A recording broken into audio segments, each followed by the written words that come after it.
Hello बच्चों, welcome to a new class. आज हम इस वीडियो में जवाहर नवोदय विद्यालय प्रवेश परीक्षा 2025 के लिए 20 महत्वपूर्ण गणित के सवाल लेकर आए हैं। वह सवाल जो बार बार परीक्षा में पूछे गए हैं। तो चलिए देखते हैं पहला क्वेश्चन क्या कह रहा है। फर्स्ट क्वेश्चन कह रहा है कि एक फल वाला 10 रुपये के 2 आम के भाव पर आम खरीदता है और 18 रुपये के 3 आम के भाव पर बेचता है। उसका प्रतिशत लाभ होगा या प्रतिशत हानि होगी। अब देखिए, दो आम का सीपी कितना है। सीपी मतलब कॉस्ट प्राइस, खरीदी मूल्य कितना है 10 रुपये। तो एक आम का निकाल लीजिए। एक आम का सीपी कितना हो जाएगा 10/2 यानी कि 5 रुपये। ठीक है। अब आगे देखिए, 3 आम का सेलिंग प्राइस क्या है, एसपी। 3 आम का एसपी कितना है 18 रुपये। तो एक आम का एसपी निकाल लीजिए। एसपी कितना हो जाएगा 18/3 रुपये, 3 × 18 यानी कि एक आम वो खरीदता है 5 रुपये का और बेचता है 6 रुपये का। तो लाभ हो रहा है, ऑब्वियस सी बात है। लाभ प्रतिशत हम लोग निकालेंगे। लाभ प्रतिशत बराबर क्या होता है, लाभ × 100/सीपी। ठीक है। लाभ कैसे निकालते हैं हम, विक्रय मूल्य से क्रय मूल्य को घटा देते हैं। तो विक्रय मूल्य 6 रुपया है, क्रय मूल्य 5 रुपया है। 6 में से 5 घटाओगे आपका लाभ आ जाएगा 1 रुपये का बटे 100। और सीपी खरीदी मूल्य क्या है 5 रुपये है, तो 5 से भाग कर देंगे। 20 × 5 100 कितना आ गया, 20% का क्या हो गया लाभ। यानी कि आपका ऑप्शन सी बिल्कुल सही जवाब है। नेक्स्ट क्वेश्चन पे चलते हैं हम लोग। क्या कह रहा है 1.02 को प्रतिशत में बदलना है। देखिए, दशमलव संख्या, इसको प्रतिशत में बदलने के लिए हम क्या करेंगे 100 से गुणा कर देंगे। ठीक है, 100 से क्या कर देंगे गुणा कर देंगे। तो 100 से गुणा करेंगे तो क्या हो जाएगा 102%। ये हो गया 100 से गुणा करने पर परसेंट में बदल जाता है, 102% हो गया। तो यानी ऑप्शन बी हमारा बिल्कुल क्या है सही जवाब है। क्वेश्चन नंबर 3 पर चलते हैं। ये सिंप्लीफिकेशन का क्वेश्चन है, आप लोग भी करिए। 9 का square divided by 9 into 9 plus 9। देखिए, बॉड मास रूल क्या कह रहा है कि सबसे पहले हमें क्या करना होगा, भाग करना होगा। ठीक है, तो इसको 9 का स्क्वायर ही रहने दीजिए और अपान इसको 9 को यहाँ ले आइए। ठीक है, और फिर गुणे में ये 9 और प्लस 9। ठीक है, अब 9 यहाँ से एक घात कट जाएगा, बचेगा 9 × 9 प्लस 9। 9 9 81, 81 9 कितना हो गया 90। यानी ऑप्शन बी बिल्कुल क्या हो जाएगा सही जवाब हो जाएगा। नेक्स्ट क्वेश्चन पे चलते हैं हम लोग, क्वेश्चन नंबर 4 पर। और देखिए क्या कह रहा है, आराम से समझिएगा। डेविड प्रतिदिन 1 रुपया 50 पैसे का अखबार खरीदता है।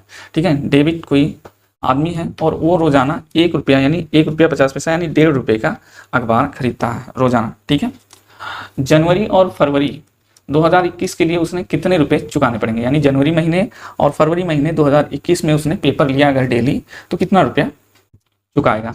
अब देखिए 2021 की अगर बात करें हम, ठीक है, तो जनवरी हो जाएगी। जनवरी में कितने दिन पेपर लिया वो, तो जनवरी में 31 दिन पेपर लिया, 31 डेज में उसने पेपर लिया। और फरवरी की अगर बात किया जाए तो फरवरी इसमें क्या होगी 28 दिन की होगी, 28 दिन फरवरी में पेपर लिया। तो कुल कितना लिया, कुल कितने दिन पेपर उसने लिया, तो आप जोड़ देंगे तो हो जाएगा 59 डेज। ठीक है, 59 डेज उसने पेपर लिया। एक दिन के पेपर का कितना है 1.5 रुपया। तो कुल पैसे अगर चुकाने की बात आ जाए तो कुल पैसे कितने चुकाने पड़ेंगे, एक दिन का 1.5 रुपया। तो 59 दिन का क्या करोगे 1.5 रुपया यानी 1.5 से क्या कर दोगे गुणा कर दोगे। ठीक है, 59 दिन का 1.5 रुपया। अब देखिए 59 दिन का 1 रुपया हो गया 59 रुपया। ठीक है, और 50 पैसे के हिसाब से अगर देखा जाए तो 59 दिन का कितना हो गया 29 रुपया 50 पैसा। ठीक है, अब इन दोनों को जोड़ लीजिए, 1 बचा 3 और 5 8, 88 रुपया 50 पैसे उसको जनवरी और फरवरी मिला के देने हैं। 88.5 यहाँ पर आपका ऑप्शन ए बिल्कुल सही जवाब हो जाएगा। हम लोग क्वेश्चन 5 की ओर चलते हैं। 3 अंकों की बड़ी से बड़ी संख्या जो 34 से विभाजित होती है।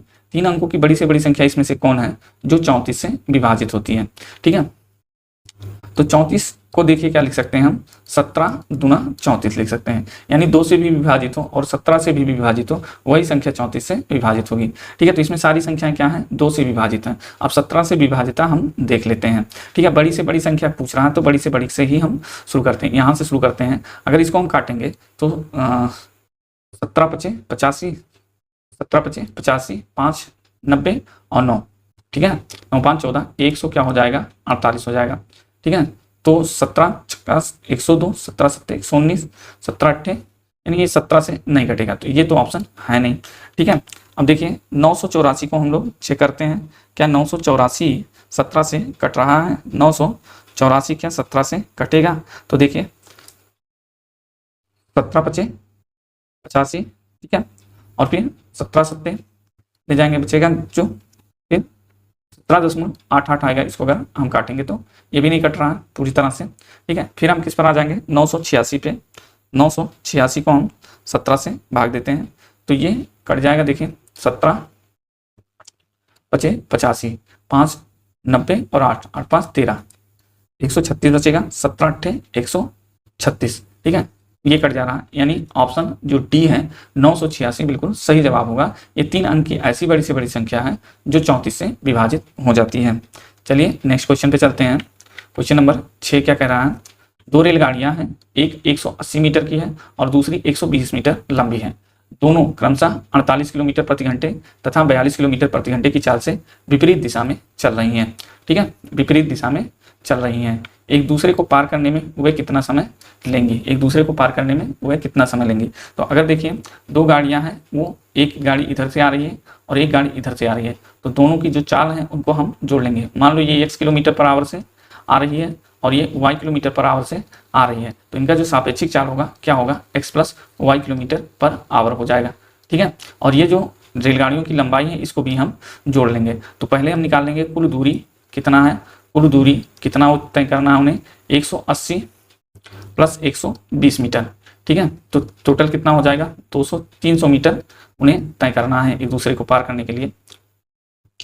और चाल इनका कितना हो जाएगा, जो चाल है सापेक्षिक चाल वो 48 प्लस 42 यानी कि 90 किलोमीटर पर आवर हो गया, ठीक है, 90 किलोमीटर पर आवर। अब समस्या ये है कि ये हमारा मीटर में है और ये क्या होगा हमारा किलोमीटर पर आवर में है, तो इसको हम बदल लेते हैं मीटर पर सेकंड में। किलोमीटर पर आवर को मीटर पर सेकंड में बदलने के लिए 5/18 से हम क्या करेंगे, गुणा कर देंगे। तो 18 पंचे 90, 5 25 यानी कि 25 मीटर पर सेकंड इनकी चाल हो गई। ये चाल हो गई और ये क्या है, दूरी है। तो समय जो लगेगा, समय बराबर क्या होता है, दूरी बटे 4, दूरी बटे 4, ठीक है। दूरी कितनी है हमारे पास, 300 मीटर और चाल कितना है, 25 किलोमीटर पर सेकंड। काट दीजिएगा, 25 1 25 और 25 दूना 50, यानी कितना लग गया हमारा, 12 सेकंड लगेगा पार करने में। तो ऑप्शन सी बिल्कुल इसका क्या हो जाएगा, सही जवाब हो जाएगा। चलिए नेक्स्ट क्वेश्चन पे चलते हैं। क्वेश्चन नंबर 7 है, ये घंटी वाले सवाल है। 6 घंटियां हैं, एक साथ बजती हैं, ठीक है। और फिर वो पहली घंटी जो है हर 2 सेकंड के अंतराल पर बजती है, दूसरी घंटी हर 4 सेकंड पे, तीसरी 6, चौथी 8 और पांचवी 10 और छठी 12 सेकंड के अंतराल पर बजती है। घंटी वाले सवाल बिल्कुल आप नोट कर लीजिए, यही मेथड लगेगा और इसी मेथड से सारे घंटी वाले सवाल, मोमबत्ती वाले सवाल, हॉर्न बजने वाले सवाल, ये सारे सवाल इसी तरीके से होने हैं, ठीक है। तो 6 घंटियां एक साथ बजी और फिर दोबारा पहली जो घंटी है हर 2 सेकंड के अंतराल पर बजती है, दूसरी 4, तीसरी 6, चौथी 8, पांचवी 10 सेकंड के पे और छठी जो घंटी है वो हर एक 12 सेकंड पे बजती है, ठीक है। अगर ये एक साथ एक बार बजी तो 30 मिनट में कितनी बार एक साथ बजेंगी, ठीक है, 30 मिनट में कितनी बार ये एक साथ बजेंगी। तो पहले ये देखें कि ये एक साथ कितने सेकंड बाद बजती हैं, तो इसके लिए सबका क्या निकालना पड़ेगा, एलसीएम। तो एक सेकंड एक साथ ये कब बजेंगी, इन सबके एलसीएम के बराबर होगा, ठीक है। एलसीएम निकालने का तरीका क्या है, ये बड़ी संख्या को हम बड़ी संख्या मान लेते हैं, ठीक है। अब 12 को देखिए 2 पूरी तरह से विभाजित कर देता तो 2 नहीं लेंगे, 4 पूरी तरह से विभाजित कर देता है 4 नहीं लेंगे, 6 पूरी तरह से विभाजित कर देता नहीं लेंगे, 8 को हम क्या लिख सकते हैं, 4 दूना 8, 4 दूना 8, ठीक है। 4 पूरी तरह से विभाजित कर देगा 12 को, ठीक है। अब ये बच जाएगा क्या, 2, तो 2 को हम और लिख लेते हैं, फिर गुणा करते हैं। 10 देखिए 10 क्या 12 को विभाजित करेगा, नहीं विभाजित करेगा। 2 और 5 आएंगे, 2 गुणे 5 10 होता है, 2 विभाजित कर रहा 5 नहीं कर रहा, 5 से हम गुणा कर लेते हैं। 12 है तो 12 से को विभाजित करेगा, यही हमारा एलसीएम होगा। 12 पंचे 60, 60 दूना 120, 120 जो है हमारा क्या हो गया, एलसीएम हो गया। यानी कि ये हर एक 120 सेकंड बाद क्या करेंगे, एक साथ बजना शुरू करेंगे। 120 सेकंड को अगर हम मिनट में बदलें तो कितना हो गया, 2 मिनट, ठीक है। यानी ये सारी घंटियां जो है हर एक 2 मिनट पे एक साथ बजती हैं। तो 30 मिनट में कितनी बार बजेंगी, तो 30 मिनट में आपके कितने बार 2 मिनट आएंगे, 15 बार 2 मिनट आएंगे। डिवाइड करेंगे तो कितना आएगा, 15 बार, यानी कि ये एक साथ आधे घंटे में 15 बार एक साथ बजेंगे। यानी क्वेश्चन नंबर 7 का सी वाला ऑप्शन सही ऑप्शन है।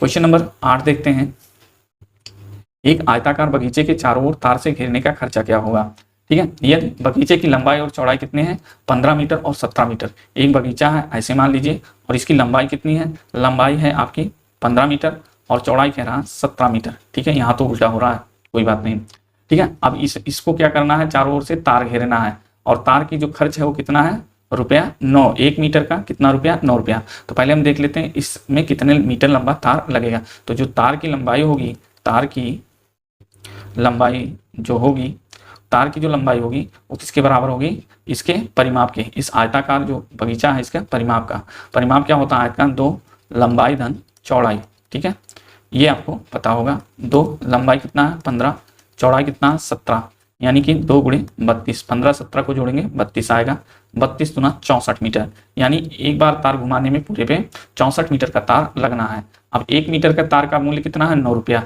तो 64 मीटर का कितना हो जाएगा, तो कुल खर्चा जो निकल के आ रहा है खर्चा वो कितना है, 64 गुणे 9, 1 मीटर का 9 रुपया, तो 64 मीटर का 64 गुणे 9 रुपया। इसको गुणा करेंगे, 9 चौक 36, 3 बचेगा, 9 चौक 54 और 3 कितना हो गया 57, यानी कितने रुपए लगने वाले हैं, 576 रुपए लगने वाले हैं। ऑप्शन ए बिल्कुल सही जवाब हो जाएगा। चलिए क्वेश्चन नंबर 9 पे चलते हैं।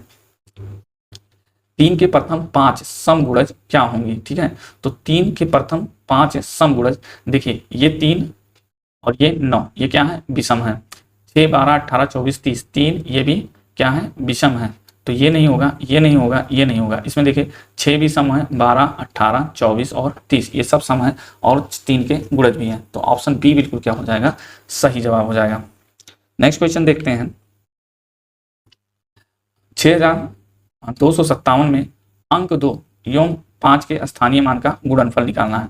तो 6 2 5 7, 2 5 का स्थानीय मान कितना हो जाएगा, 50 हो जाएगा, क्योंकि इकाई दहाई के अंक पे है 50, और 2 का जो स्थानीय मान है कितना है, 200 है।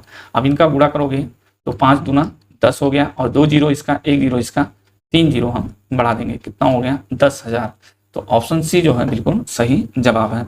तो दोस्तों ये 10 क्वेश्चन थे ऐसे जो इंपॉर्टेंट क्वेश्चन हैं, जिनको आपको अच्छे तरीके से कर लेना चाहिए। मिलते हैं नेक्स्ट वीडियो में अगले क्वेश्चंस को लेकर के, तब तक आप अपना ख्याल रखिए और तैयारी करते रहिए।